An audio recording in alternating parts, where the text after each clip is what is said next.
What's up, y'all? This is another episode of Laughs and Libations podcast. I'm your girl, your host, Shaquena.horace. We got my co-host, comedian Baldhead Phillips from Chicago. Hey, Baldhead. What up? What up? Man, I'm Oh trying to my eat this hot ass chicken, man. This chicken hot in the motherfucker. God. So tell the people who we got today, man. We have from Baltimore one of the funniest comedians all around. If you have watched television, you've seen this brother do his thing. Very gifted, very prolific, my dog. One other part of the Alpha Male Comedy Tour, but he's his own motherfucking king. Please put your hand together for the one and only Larry Lancaster. What's That going was- on, beautiful people? what- Ballhead, Hey that was a hell man. of an introduction, baby. Yeah, and then you come on with that room. Clean that room up. No, this my creative room. This way I paint and I normally do it downstairs, but my wife and my daughter doing some shit down there, so I want to come to a quiet place. So this Right. is like it's not as junky as it look, but it's like it's a slash closet slash. When I also paint, so this is the creative room. So we leave this space free for like whatever we want to create something. That's where we come. I That's the love room you go watching. by. You just throw shit in there and just keep walking. it, I it love it may look like that, but no, boy, that's not what this is. Oh my God, I love watching you and your wife. Man, look, I be cracking up laughing. Thank you, I'm like, sister. Trying to I get him somebody to make him look good. I'm so proud. Yeah. You know I had to search far and wide, boy. worldwide. All right. So, like I said, welcome to Laughs and Libations podcast. We appreciate you taking time out to come play with us today because we know you're busy. So, tell the people about yourself. How did you get into comedy? What made you get into comedy? Well, actually, comedy for me, I was doing comedy before the traditional stand-up, but I didn't even know that's what I was doing. I grew up in the projects in the hood like most of us. I wasn't a big goon like Baldhead. I was a little light-skinned dude, so I had to fight a lot. I had to, they tried to drink me, What? tried to drink me. So I had to learn how to fight. I had to learn how to crack. But really it stemmed from my mother had mental illness. So the uh, kids used to tease me about that. And it was a defense mechanism at first. Then it developed into a skill. And as I got older, people kept saying, like, yo, you funny, man. You should try stand-up comedy. And I never really believed that I could right. be a professional comedian. And then one day at the ripe old age of 30, I tried it. I got in an open mic contest and I won, and I've been doing comedy ever since. Wow. So, how long have you been doing comedy? Like, Let me see. I started when I was 30. I'm 55, about 25 years. 55. My Wait, Yeah. word. you are not 55. Wow. You look good, Larry. Thank you, sister. So now I know you was in the military. What was that like being in the military? The military was a great experience for a young man. Like I said, I grew up in the projects. I didn't want to become another statistic, and I knew instinctively I had to get away from that environment. Even though I moved away years ago when I was living with my dad, I was still going back down there every day. Like that shit Uh, was in my system. right, And so I had to step away from that just to see other parts of the world and meet different people and see like, yo, it's more to life than just these little blocks. Cause all we did was go from one project to a neighboring project. That's what we did when we wanted to get out the projects. We went to another project. yeah. Right, right. And so, god damn, this what Hey, it's boy, like sound. living in the city, man. Hey, that's a old to what you was talking about. Yeah. So I'm a city boy through and through. So even I ain't a project boy no more. Right. I still love the city. And so that's why y'all hear all the sirens and helicopters and all this shit. I got a nice house smack dab in the middle of the city. But I love it. But the military experience was for me to get away, see the world, meet different people from all walks of life. And Right. also it was a place for me to also hone my comedic skills because it's a lot of funny people in the military. We went to war. I was in the Persian Gulf War, so I kept the guys laughing the whole time we was at war. and I became known. They used to call me the Joker. Wow. So you never got in trouble in the military for cracking jokes in the Oh military? yeah, all the time, man. The drill side. When we used to go out on in the field for exercises, the drill sergeants, because they kind of figured out that I was the funny guy because I always had a crowd around me laughing and shit. They started having me entertain the troops while when we would take breaks. So Uh-huh. like say like you go out to the shooting the gun range or you go out for like different military exercises, right? For training, you would have breaks and they would be like Lancaster. I had a 6'5" big black Jamaican drill sergeant named Drill Sergeant McBride. And he took a liking to me, and so he would call me. He'd be like, Lancaster, I want to hear some jokes, Private. And I would have to get up in front of the whole platoon and crack jokes and entertain them. Oh, wow. That's So my crazy. whole life has actually been preparing for me to do stand up. Even All when I right, was so in high school, I would catch the bus and I would crack jokes the whole time we was waiting for the bus, the whole ride home. And I started drawing a crowd like I would have started out with 2 people. Next thing I know, I had 30, 40 students following me to hear what I had to say. Oh, tell wow. them, tell them where you from and what side, because I know one side is totally different than the other. Well, Baltimore is a city of pockets. So you can be in a nice neighborhood and then you turn a corner and it's Beirut. It's weird like that. So of course there are nice places in Baltimore. The whole city is not like the Wire, but Right. it's pockets of it. So you definitely really have to know the city to know what places are nice and what places to somewhat avoid. But I'm from East Baltimore. I'm from Lafayette Douglas Projects, man. I was actually born in Flag House Projects. And when I turned 4, my mom moved up to Douglas Projects since that's where my grandmother lived at. But I spent a lot of my childhood years and teenage years running the streets down in Lafayette Projects. So I'm a project kid. Mm. So now, what was your first comedy show like? The first time you actually stepped on stage and got paid. What was that like? Well, my first time doing comedy, of course, you know you don't get paid, but you gotta pay your dues. So you Right. get you do comedy. I did comedy shows for years without getting paid. You know, we had Man, to sell yeah, tickets. Yeah, about 2, 3 years, man.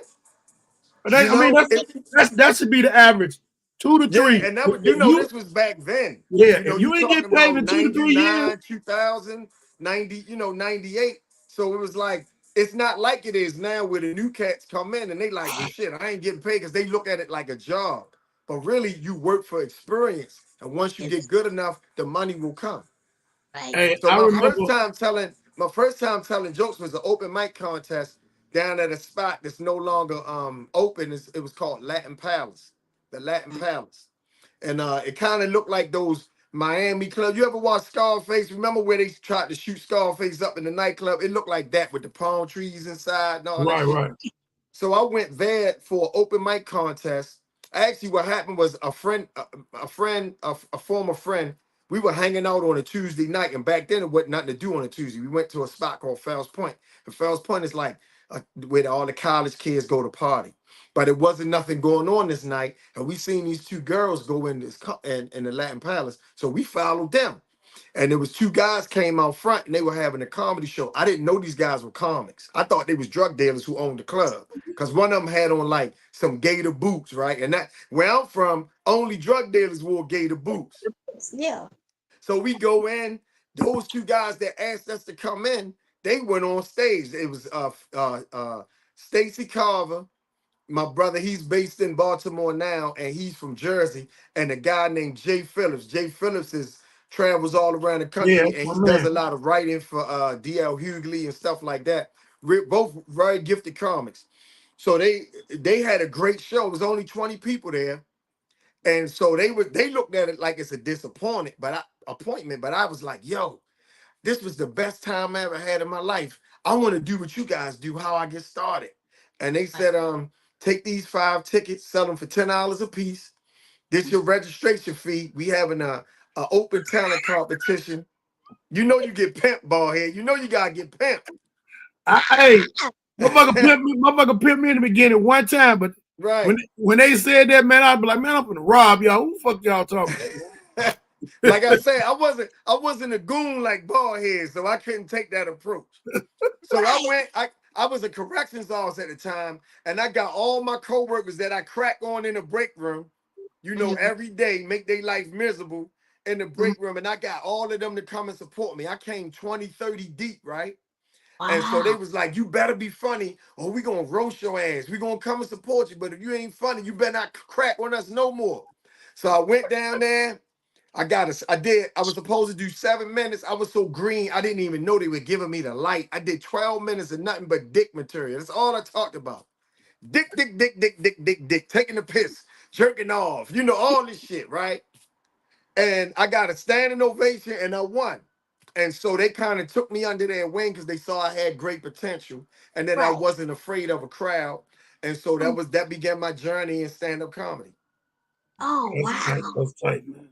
He's an That's And tight. artist. I was going up against like singers and dance. It was an open talent competition, and I won. So Wow. That's the first time I really did comedy. It was they called it a variety show. right, And that's what it it was. was It was yeah, it right. was motherfuckers singing and Mm-hmm. the way I got in it, my little brother was liking this girl. Mm. He was a poet, but she was trash. And I was roasting her. Boy, my little Uh-huh. brother was so mad. He was like, get your ass up there with all them damn jokes then. And I Why got he up say there. that? I got up there and won the contest. Mm-hmm. After $100, this nigga told me, oh yeah, we finna go to breakfast. Nothing, no, nigga, you finna go home with your Right, little right. ugly ass girl. Nigga, they can't do no poetry. Yeah. I won a few of those ball head, the $100 contest and Yeah. all that shit. And Somebody so told me when I was in Chicago, somebody told me, hey man, they having a contest at Riddles, man. It's like $100. I was like, I should go, but I didn't get in the contest, but I went up there and motherfuckers was like, man, what you doing up here? I said, I'm finna get in mm, this contest. Like, man, he can't get in the contest. I said, man, I ain't finna get in this shit. I'm just fucking with y'all. I come to see, I go to comedy shows with open mics. I go to see who bomb. right, That's my joy. I be happy then and they say that you wrong for that. Fuck that. I want to, because if a comic been working on something and it ain't funny right then and there, what's funny to me is they face and they reaction. right, And right. some of them be delusional and to get off stage and be like, yeah, I just killed that. Nigga, no, you didn't. Was you in the same room? The fuck you talking about? They Yeah, had an out of you experience. learn a lot when you don't do well.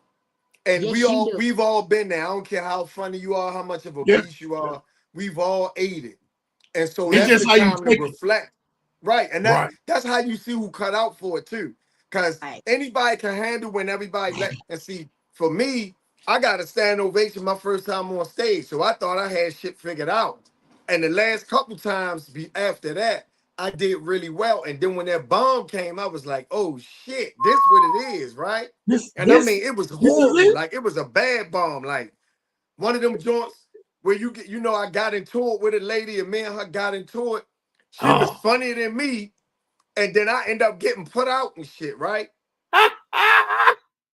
Dang, but And so it's one of those things that you learn from it. And that's how you see who cut out for it. Because if you come back after that, that's when it's really in you. That's when you really know you love it. Because a right, lot of people do this shit for attention, or they want to get rich, or they want to be seen. But when you really love the art of comedy and you understand it's a ministry, it's not a mm, whole lot that can keep you from it. right. That's true. Cause like I told Bob here, my first time on stage was at a strip club, and I Hmm. bombed, I bombed, I bombed. Strip clubs are tough. A lot of Yes, people think strip clubs are no, that's not a good place for comedy. Once people see ass and titties, it ain't a that's whole lot of room for nothing else.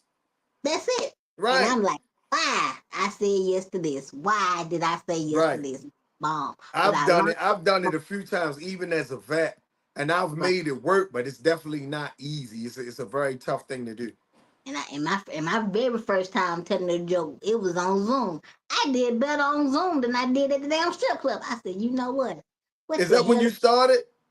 I started on Zoom. My very first Zoom. You My started during very, the pandemic?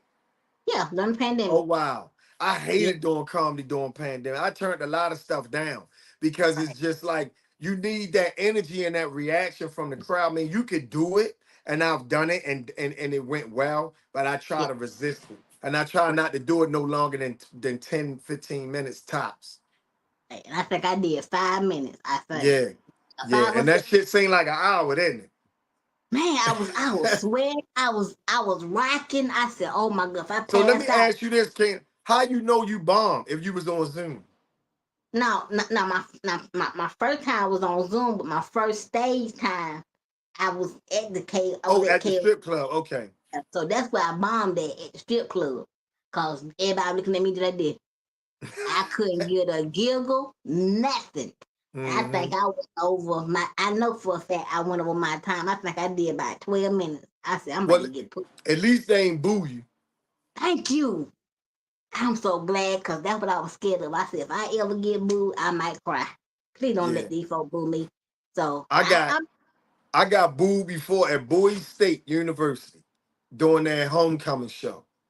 wow. And it was a situation where they had like all these comics in front of me. Mm-hmm. And then the guy who was hosting, he said he wasn't gonna go up. He go up and do 45 minutes. Took Mm-hmm. all the little last little bit of because really what it was they were just ready for the show to be over. You know, they college Right. kids.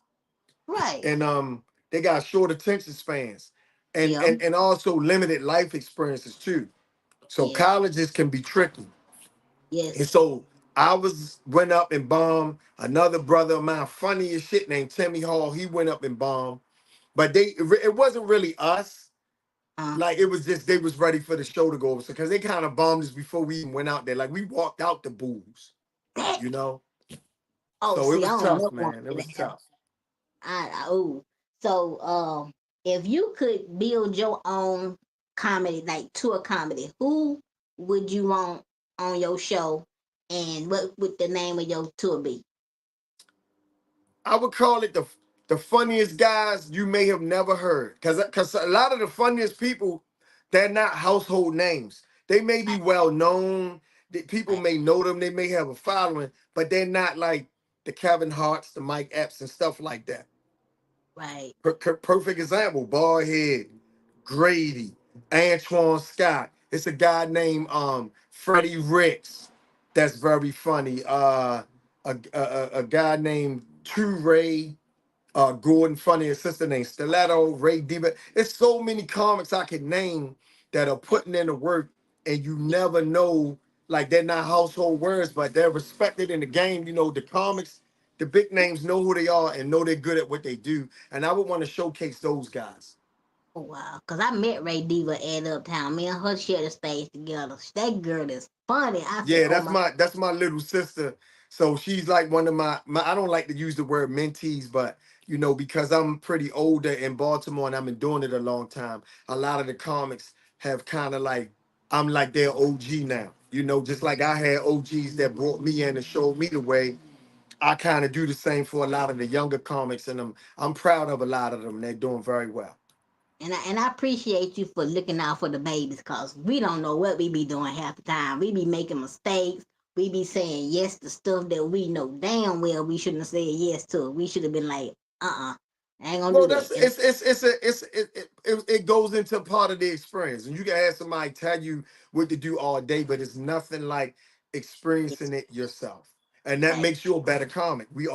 The problem is a lot of comics don't have those experiences now because they can get a following on Instagram or social media, and they don't have to really take that route. And I'm not knocking that because it's a good thing because you kind of can avoid the gatekeepers, but at the same time, it's nothing like experience. And the only way you get those experiences is you got to go through them. You got to be on stage. You got to hit the clubs. You got to, But when people get famous before they get funny, sometimes they can skip those steps, and it's not always, you lose some of the quality sometimes. Not in all cases, but in a lot of cases.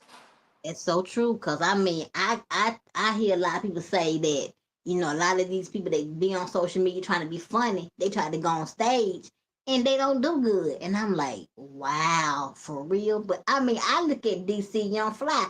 He started on the internet, and he done skyrocket. So Right, right, a lot of people need to look at somebody like DC and be like, okay, well, he started on the phone, and then he went, like you said, the open right. mic. And He somebody hung. like DC Young Fly is an exception. He's not the rule. So There somebody you, to be that good and it can sustain itself and to make to look at the opportunities that he's been able to take advantage of and not only just get the opportunity but kill the opportunity. there So you go. he's done very well for himself and is well deserved. But the problem is people see somebody like that and think that's how it's gonna go for them. And not everybody's gonna have that kind of success, especially taking the way he took. Yeah, because I mean, he started on the phone, and then he took a leap of faith, and he said, "Well, let me see if I can make it." And he's making it. But like you said, a lot of people may think this is the way to go, but this And he also put the work in too. Even though he was getting those opportunities, he still kind of honed his craft as a comic, and he cared about being funny. yeah, he did. And like me, I'm in a wheelchair, so I'm trying my best to get to these open mics and make sure that I'm doing what I'm supposed to do. But Hmm. it's kind of hard for me, so I'm trying to start my own open mic so that way I can practice, where I live instead of Right. trying to all over the world trying to do an open mic because I really don't have that transportation like people think I do. So I just Hmm. tell everybody that's in the wheelchair, do what you can and don't ever give up on doing this if it's Right. really what you really want to do because it's hard. I tell people all the time, it's hard, especially being in the wheelchair. It ain't no joke. It's Yeah, so and hard. that's something that a lot of people don't even consider. So kudos to you for not even letting that stop you. And you're right, you do what you can. And one thing Yeah, about having open mics is they can make you stronger because you got a mic where you practicing, you got different crowds, you get yeah, used to being on stage and you get those reps in. So that's yeah. that's a great idea. Because Baldhead sat there and told me he gave me the idea. I said, well, you know what? You're right. Let me start my own open mic. I said, you gonna come and headline for me? He said, of course I will. So Where you based at, Shaquana? in Columbus, Georgia, an Oh, you hour in and 30. okay. I'm Okay. out my hour and 30 minutes from Baldhead. So I done been there uptown plenty of times, and that's Mhm. how I met Baldhead at uptown when I did my first show. Not my first show, but after my sister had got killed last year. That's how I met Baldhead in person. So Oh, I'm sorry to hear that about your sister too. so we share the stage together, and and I've heard the reputation about Baldhead. If you don't do good, he gonna rag on you. So I said, let me get my butt up here Hmm.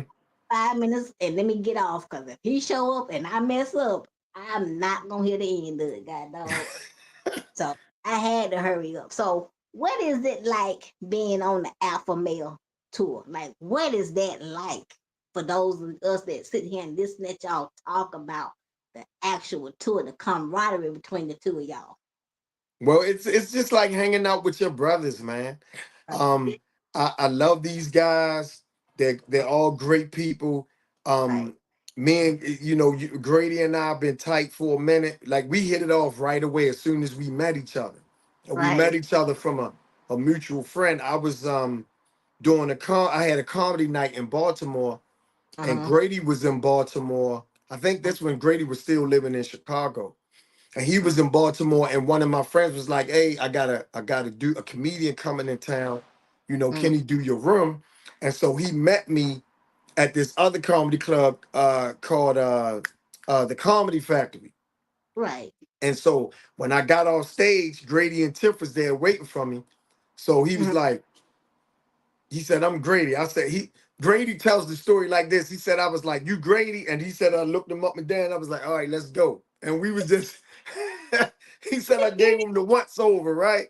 Right, And it was like we knew each other for 20 years. Same thing when I met Baldhead and Antoine Scott, and even our brother Tyler, who passed away.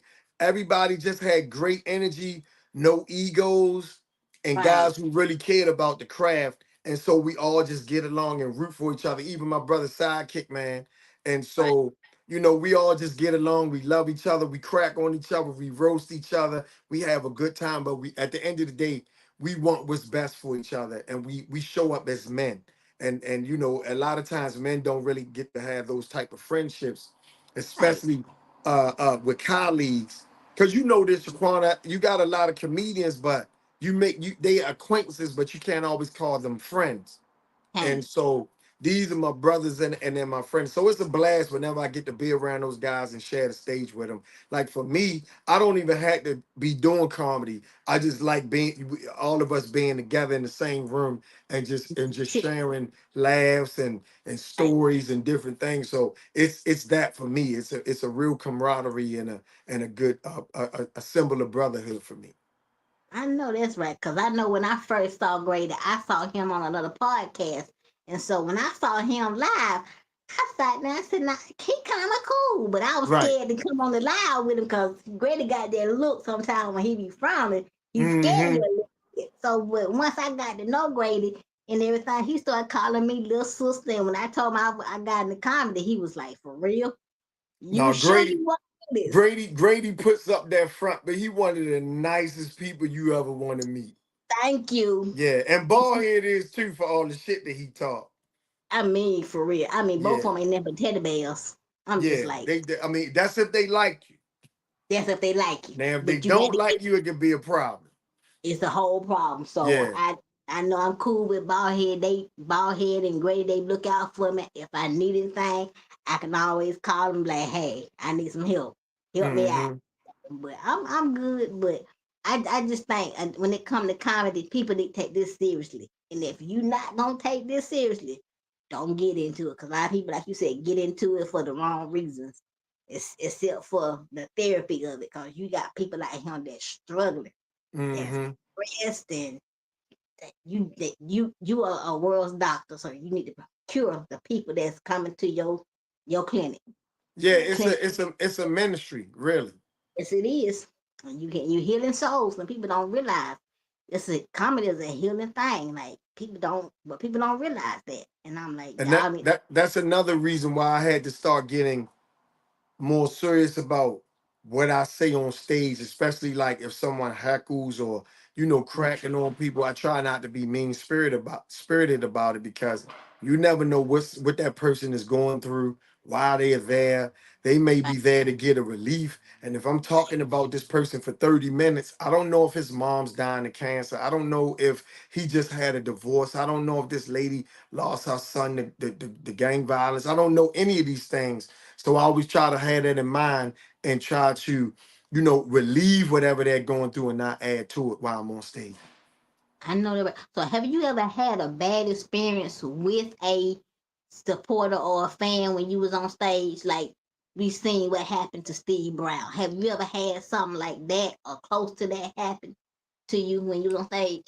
Yeah, nothing as intense as what happened to Steve Brown, Like, but I've had instances where people have walked up on me. I've had different things where people had tried to snatch the mic out my hand and different things, and I've had to okay, jokes is over. right, Now you about to see the real Larry Lancaster, and it's like now I have a certain wisdom where I try to do my best to avoid it even getting to that. right. Cause Oh, even because it's if you really are honest about yourself as a comic and you don't let the situation get out of control, 9 times out of 10 you can avoid those things. true. Cause I mean, you got some comics that go on stage just to be mean to somebody, and I'm like, why are you antagonizing?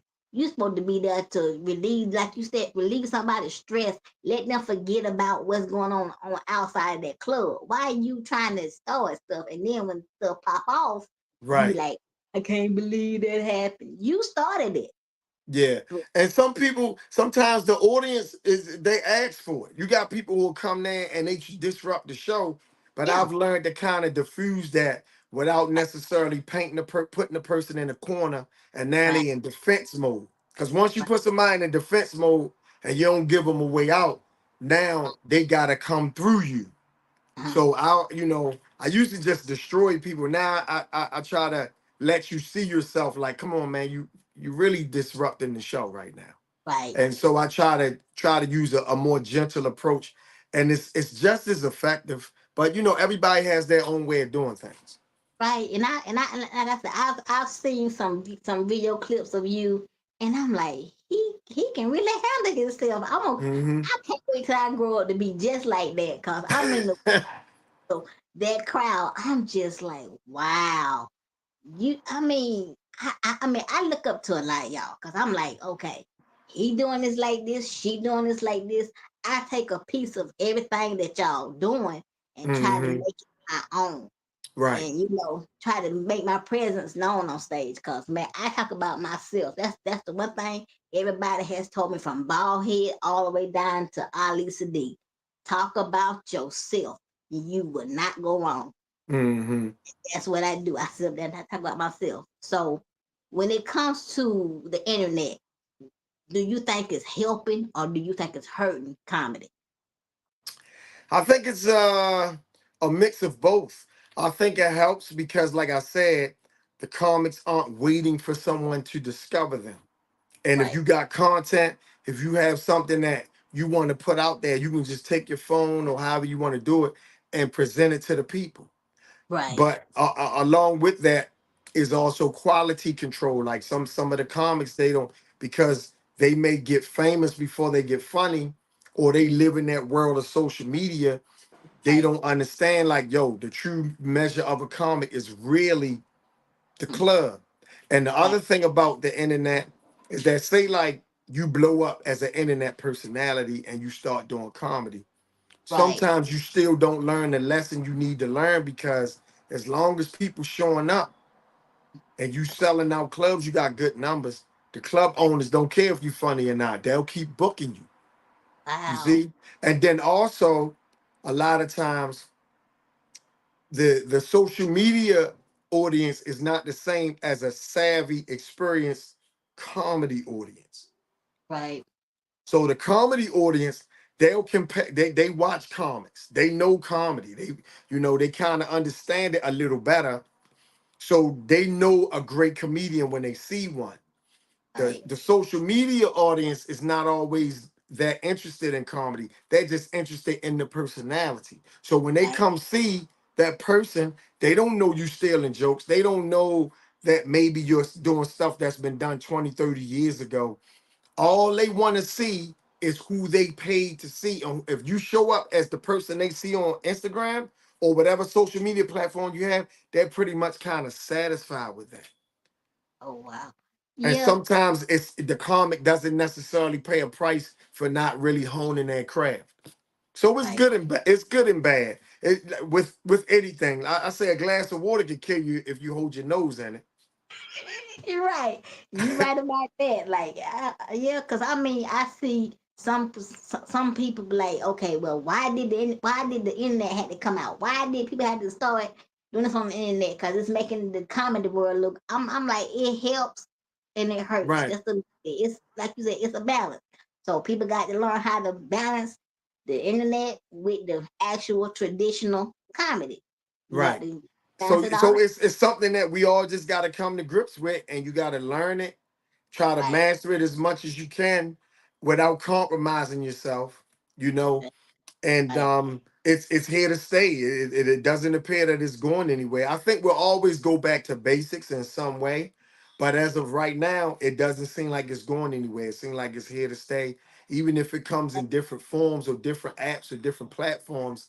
It's something that you got to come to grips with, and you got to use it. Right, that's true. Cause I try to use mine to promote myself and let people know about me. Especially when I can't get on stage, I sit on my phone and I tell people about myself. I try to tell it in a funny way, let people know, okay, this is me, but in a funny way. This is what I've gone through, but in a funny way. Sometimes it don't translate to funny. Sometimes it do, and I just let people know, hey, this is me, and come out to see me when I actually do come on stage. Because what you Hmm. see on my phone sometimes is what you're gonna see on stage. And just a little bit funnier and a little bit shorter. That's about Hmm. it. And they be like, which point you crazy.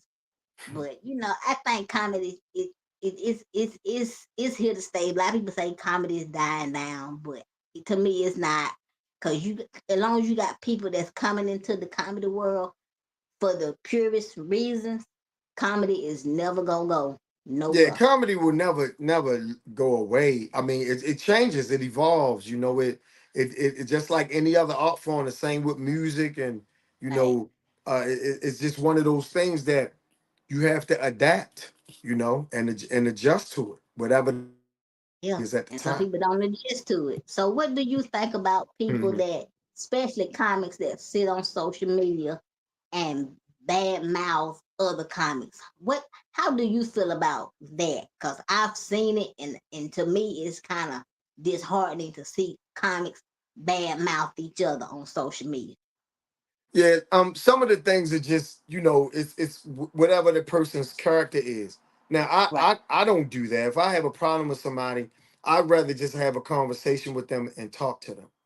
Right. Sometimes the other person doesn't always give you an avenue for that. And some people feel like social media is the only recourse. Like if someone's doing something that's not above board, some people feel like social media is the only way for me to out them, or that's the only way for me to kind of fight back. If you're going up against a larger comedian, say like you go up, you got a comedian who's more famous than you, more established, better connected, and you work with him and he don't pay you, or he steals your joke, so you want to get the word out, it's used for that. But to sit up and badmouth comics just to do it, I just Mhm. try to avoid it. It's not something that I would do. Right. Because I mean, people don't realize you got to see that comic. Y'all got to share a stage with Right. each And other. here's the other thing I know, that a lot of times when we do certain things, it's done in an emotional state. You might be mad with the person, something might Right. have just happened. Sometimes you just need to be quiet and be still for a minute, because Right. you make a decision in an emotional state. A lot of times that's a decision that you'll regret, but once you go public, you can't take it back. And that's what I tell a lot of my comics that I mentor, because some of Right. them have done it, and I'm like, yo, you had a problem with this person, y'all might be cool next week. But if you Right. go on social media, talk about the person, sometimes you do and say shit you can't take back now.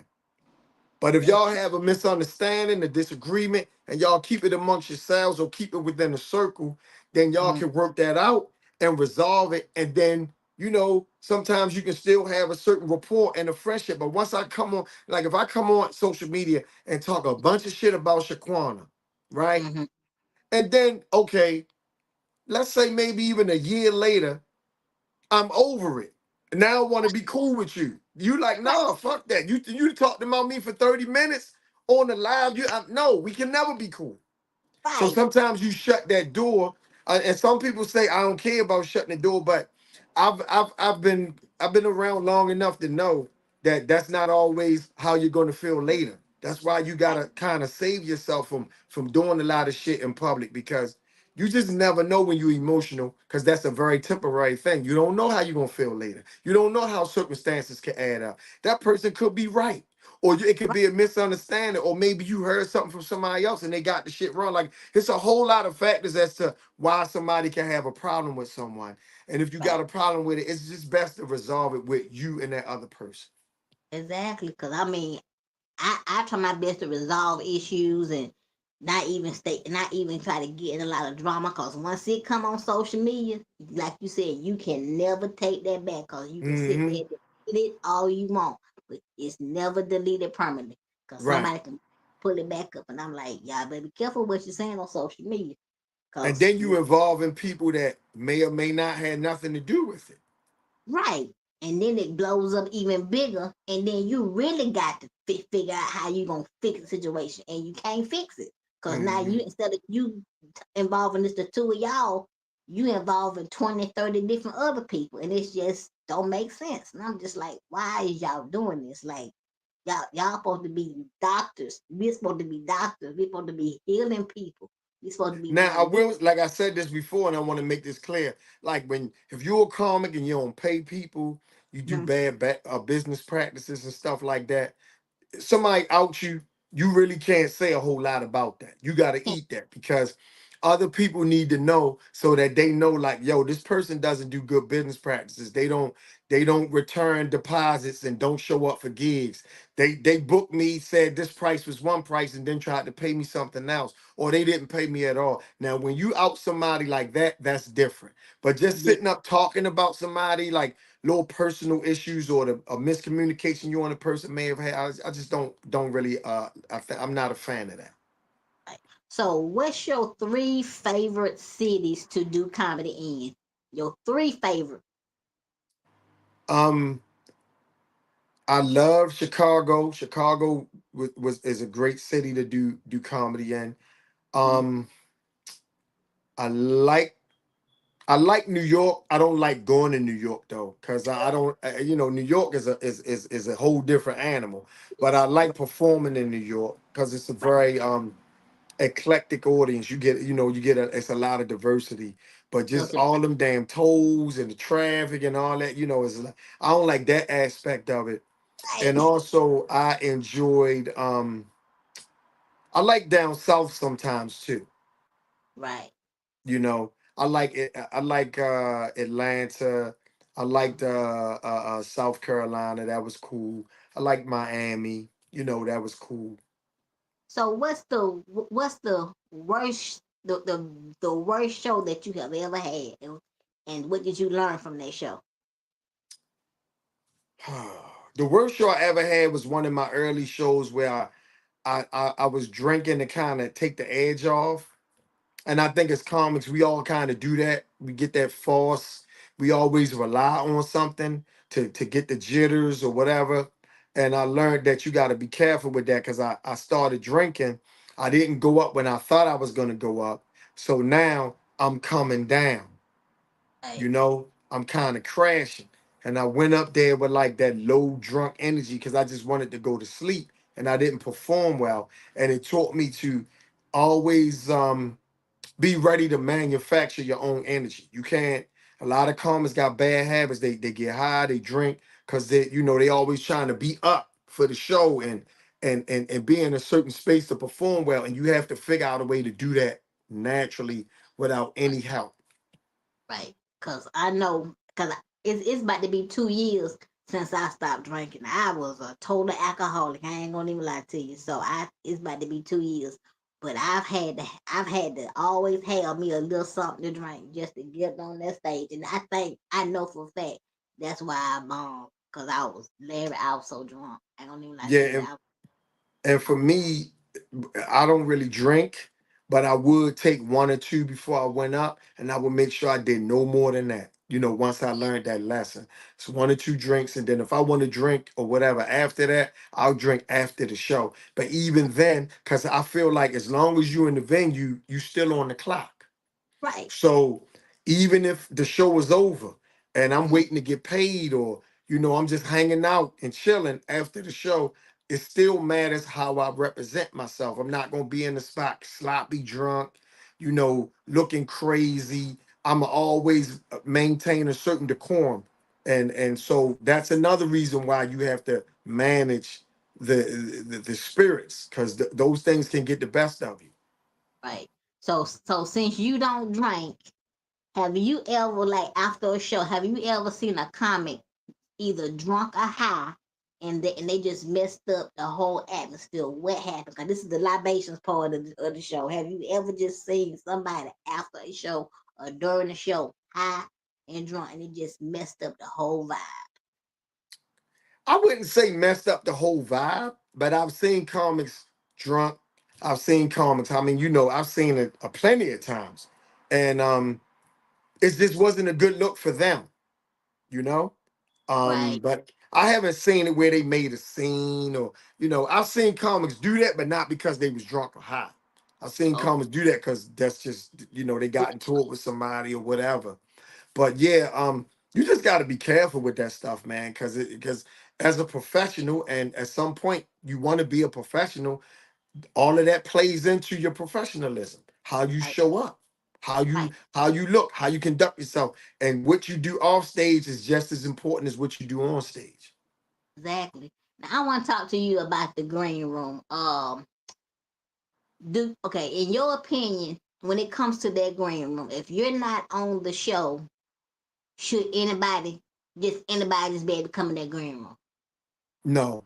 The green room is really belongs to the headliner Mhm. that night. Whoever the headliner is that night, he should dictate, and also the club, because whoever runs the club and manages the club, because Like, sometimes they may veto the headliner, but it's a good idea to defer to management and the headliner, because if you headlining, everything should really be centered around you having a great performance. And that also includes what happens before you go on stage. And the green room is a part of that.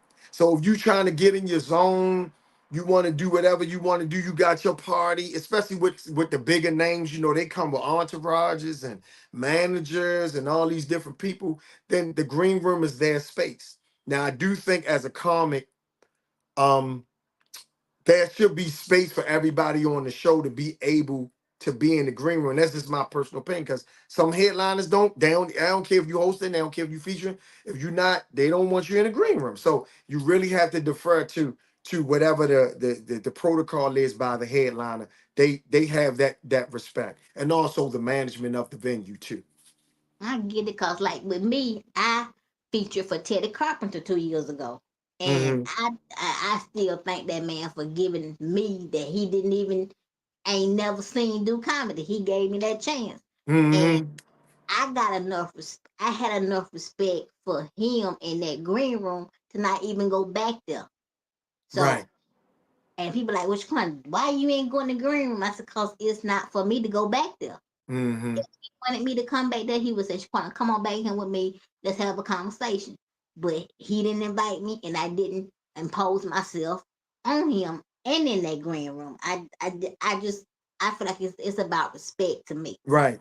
And a I was lot like, of times you can tell, like when you go and you say pay your respects to the right, headliner. If you're not headlining, you go in and you say, hey man, it's a pleasure, whatever. Say if I'm hosting or featuring, you always go meet the headliner, you go shake his hand or whatever. And if their energy is off, then I'm like, hey, I don't want no part of that. But if they cool and right, they're inviting you to stay, then okay. But if you get the vibe, you can tell. And sometimes they doing shit in the green room they don't want you to see. that part. You got headliners, they might be snorting coke, they could be doing crack, they could be doing all kind of shit in the green room, and Yeah. they don't want you to see that. Right, that's true, and don't want, and you got to respect that because they Right. just like me. If even if I'm not on the show and I know that let's say you gonna be the headliner at Uptown that night, and I Mm-hmm. just want to come back there and say, "Hey, Larry, have a great show." I do that, and I go sit down somewhere. I'm not gonna Mm-hmm. just go in there and just take over your. I'm not gonna do that. I'm just gonna say, "Hey, how you doing?" Just want to show Right. my face, and I'm gonna go take my seat. Right. I I don't I just don't wish sometimes the comics were a little bit more in the moment right and could read the room, right and you kind of, because a headliner shouldn't have to tell you like, yo, get out. right.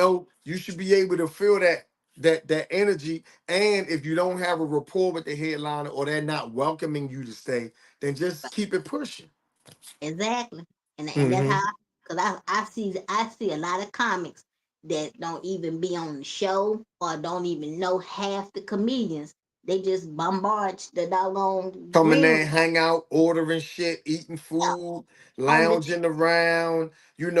They may know somebody else on the show, might not even address the headliner. Like, it's just a whole lot of little things, but a lot of that shit goes into the just upbringing and etiquette. right. My grandmother always taught me, when you walk in the room, you address everybody in the room. You say good evening, you say hello. Speak. But a lot of people, they don't know that or haven't been taught these things. And I've been taught that because, like I said, a lot of people ask me which one. Like I said, they ask me, well, why you ain't go back. First of all, I got there before Teddy got there. Okay, Hmm. and when Teddy saw me, he didn't say, well, come back in the green room with me, and I respected that because why? I'm the feature. He's the headliner. I got to respect what he says and what he do. I got to look at what he's doing, and I got to be like, okay, with him, we back there. Let me sit down right here until I be called on stage. And that's what people don't realize, that you got to know your lane. You got to stay in your lane and not try to say I'm on stage with this person, so I can do whatever I want to do. That's not how that goes. Right. What time And is it, Shaquan? it is 6 o'clock. Okay, I gotta go, babe. I got another meeting. I Okay. hate to I cut thank it short. I've been enjoying this conversation. you so much for coming. I'm gonna Yeah, have you and promise.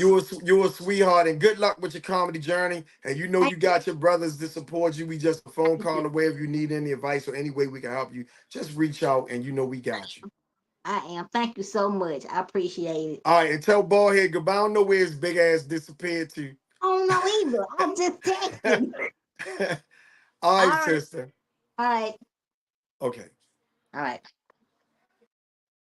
Well, y'all, we had Larry Lancaster on Laughs and Libations podcast.